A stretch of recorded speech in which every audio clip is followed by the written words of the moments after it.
Uisge Mhath. Okay, first up, Glenglassaugh. You could say it's a new distillery. It's reopened after 2 decades of being silent.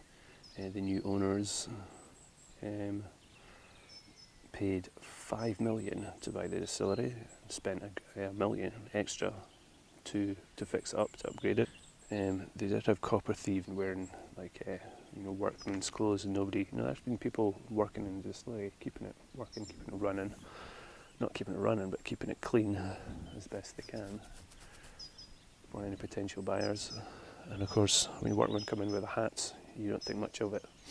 So they came in, installed copper pipes. Thankfully, they didn't touch the stills or the mash tun roof. I did point out that they would have had a hell of a job getting the mash tun roof out the doors. They would have had to cut it up first. But yeah, so £1 million it cost them to refurbish the distillery. The first release is the Glenglassaugh Revival, which is 4 years old. They did release new make spirit in 50cl bottles, but I haven't tried it. So this one, so it's very simple. It's very young, so it's very malty, very sweet, and there's very subtle whiff of sea air. That's how it smells. How does it taste?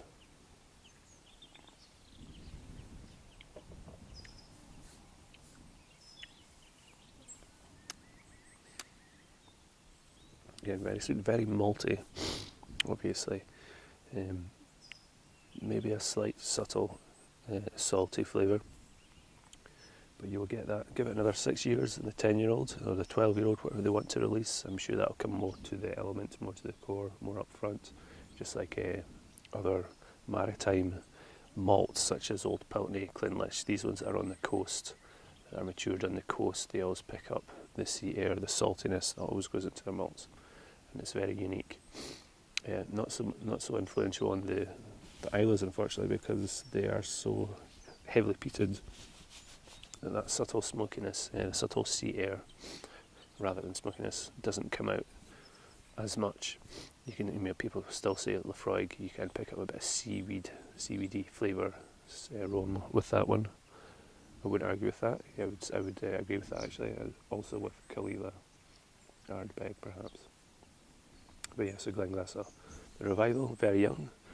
Stocks are running low apparently, so if you want to get a bottle, probably best do it as soon as possible. The distillery's been reborn, of course. The old distillery stretched down to the water. There's a picture here in this book that I also purchased from the distillery. This is how the old distillery looked, stretching down to the water. Everything at the front there is gone, and there's new buildings at the front that were built in the 30s, I think, just before the war, or just after the war. Everything up to the old windmill. So there's buildings right up to that old windmill you can see at the back there. Anyway, if you look at the bottle, just turn it around, you see how perfect setting for a distillery. You can't really call it a Speyside because it's right on the coast.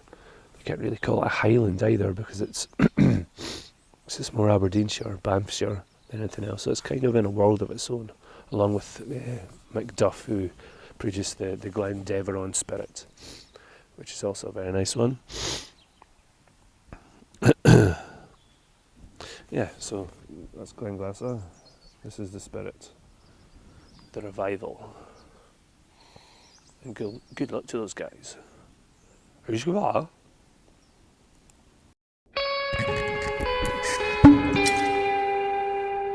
Uisge Mhath.